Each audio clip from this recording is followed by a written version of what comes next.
স্বাগত চট্টগ্রাম প্রতিদিনের সঙ্গে আছি তাসনিমে জান্নাত অর্থী। আসন্ন ত্রয়োদশ জাতীয় সংসদ নির্বাচন সামনে রেখে প্রায় সব আসনেই পৌঁছেছে ব্যালট ও নির্বাচনী সরঞ্জাম। তবে কিছু জেলায় এখনো বাকি জেলাগুলোতে আগামীকালের মধ্যে পৌঁছে যাবে। ইতিমধ্যে সেই সব সরঞ্জাম ভোট কেন্দ্রে পাঠানো শুরু হয়েছে। চট্টগ্রামের সব নির্বাচনী এলাকায় ব্যালট পেপার ছাড়া অন্যান্য নির্বাচনী সামগ্রী পৌঁছে গেছে। খুলনার 4টি আসনে পৌঁছে গেছে সরঞ্জাম। কুমিল্লার 1491টি কেন্দ্রে পাঠানো হয়েছে সরঞ্জাম। খাগড়াছড়ি ও রাঙামাটি নির্বাচনী আসনে ঝুঁকিপূর্ণ কেন্দ্রগুলোতে সরঞ্জাম পাঠানো হয়েছে। এছাড়া বাকি সব কেন্দ্রে পাঠানো হচ্ছে সব ধরনের সরঞ্জাম। ব্যালটবাহী যানবাহনের জন্য রাখা হয়েছে অতিরিক্ত নিরাপত্তা ব্যবস্থা।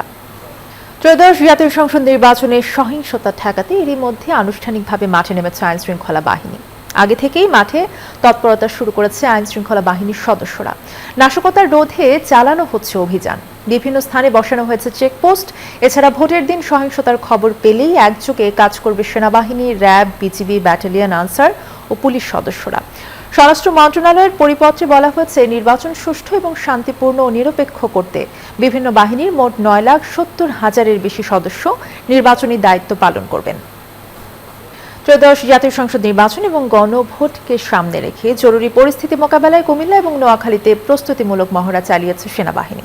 মঙ্গলবার দুপুরে কুমিল্লা জেলার আদর্শ সদর উপজেলার হাউজিং স্টেট মাঠে এই জরুরি পরিস্থিতি মোকাবেলা মহড়া অনুষ্ঠিত হয়।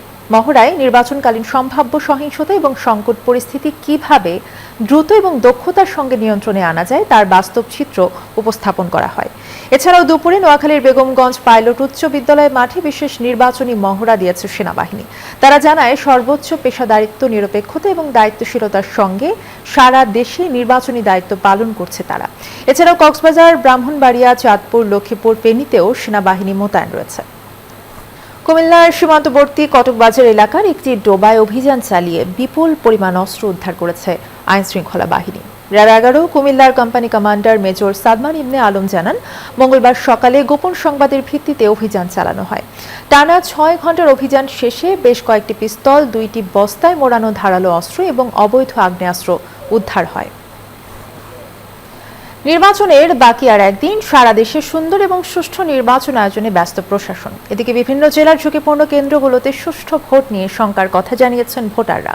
তবে নির্বাচন শান্তিপূর্ণ করতে মাঠে সতর্ক আছে আইন শৃঙ্খলা বাহিনী। প্রতিনিধিদের পাঠানো তথ্য ও চিত্র ডেস্ক রিপোর্ট। আবার ভয়ভীতি প্রদর্শনের অভিযোগ তুলে প্রশাসনের ভূমিকায় অসন্তোষ জানিয়েছেন কেউ। এই ছিল এখনকার সংবাদের সাথে থাকার ধন্যবাদ সবাইকে।